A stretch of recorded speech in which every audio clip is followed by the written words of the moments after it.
Remember when the Jets last year, when Zach Wilson gets hurt and Mike White comes in, he looks good, and everyone, oh, Mike White, and it's like, yeah, everyone calm down. It's like that's what happens when the backup comes in. They're not going to give the ball to Mike White. And then he kind of turned back into a pumpkin a little bit because he's also not like the most experienced quarterback in the world.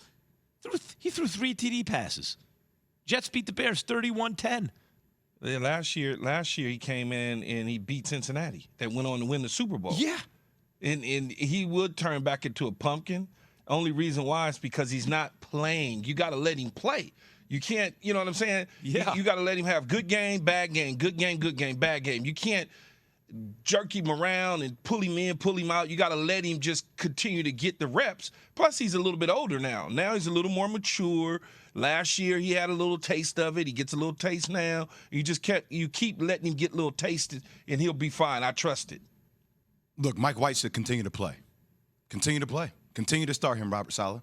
We've already seen this happen before. We've seen it happen in Washington with Ron Rivera and Carson Wentz. Look, Taylor Heineke's out there. Dudes are playing for Taylor Heineke. You can see that. Guys are playing for Mike White. And it brings up a bigger discussion because I know when guys are drafted high, there's all this talk around quarterbacks and the word potential, right? I'd much rather have production than potential all day long. And Mike White already in this game, granted, it was against who it was against, the Bears, you know, with Trevor Siemian, right? No Justin Fields. Like, yeah, I hear you, but he's still playing against their defense. Yeah, but still way more. Defense going to be on the Okay, on the field fine. Still way more productive, Jay. Still way more productive, Key, than any game that Zach Wilson has played in thus yet. That's true. In his career. Still more productive. Mike White, listen to this, guys. Season high 466 yards in the rain for the Jets. 22 of 28, 315 yards for the quarterback, and dropped back 28 times, Key. Completed 22, 315 yards, and 3 TDs. I mean, look, here's what I would say. If Zach Wilson was to play yesterday, do I think the Jets would have still beat the Bears? Yes. But it wouldn't look like it looked. It wouldn't be 28 of 22 or 28. It wouldn't be 3 touchdowns and 0 interceptions, 315 yards. This will naturally take its course. And this is what I was talking about last week, Jay, when they made the announcement that Mike White would be the starter. I'm like, yeah, but what if? Yeah. He gets to doing what he did yesterday. Yeah. Then all of a sudden he goes to Minnesota and he does the same thing. Fair competition, followed up about, and then he goes to Buffalo and kind of does some of the same stuff.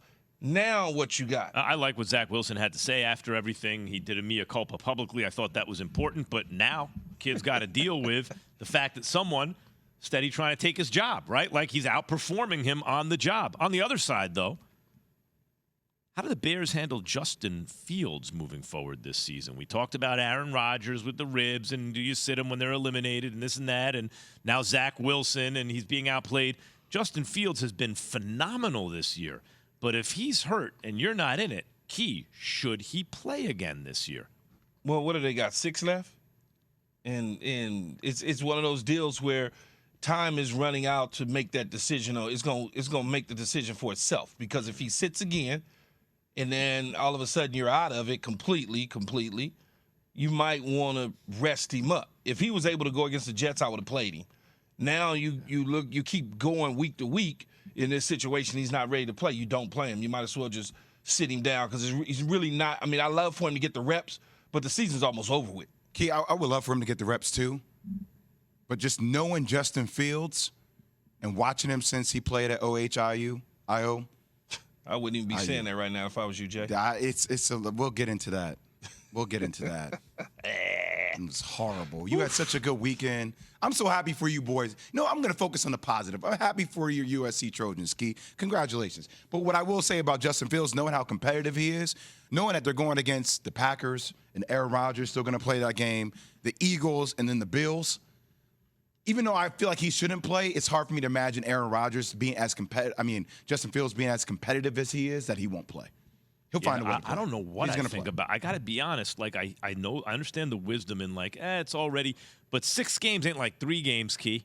If he could get 2-3 games in under his belt toward the end of the season, even if you're eliminated, 5 games left. 5 games left. If he misses one, if he could get 2-3 games in, that's valuable experience for a guy his age. And think of how quickly he's learning, right? Like how quickly he's getting better. I don't know what the hell to think about this one. Yeah, I don't know if I would. It's getting late I think early. I play him. It's getting late early though. If he It can't is. go this week, then I probably would just say, you know what, let Trevor Siemian be a pinata.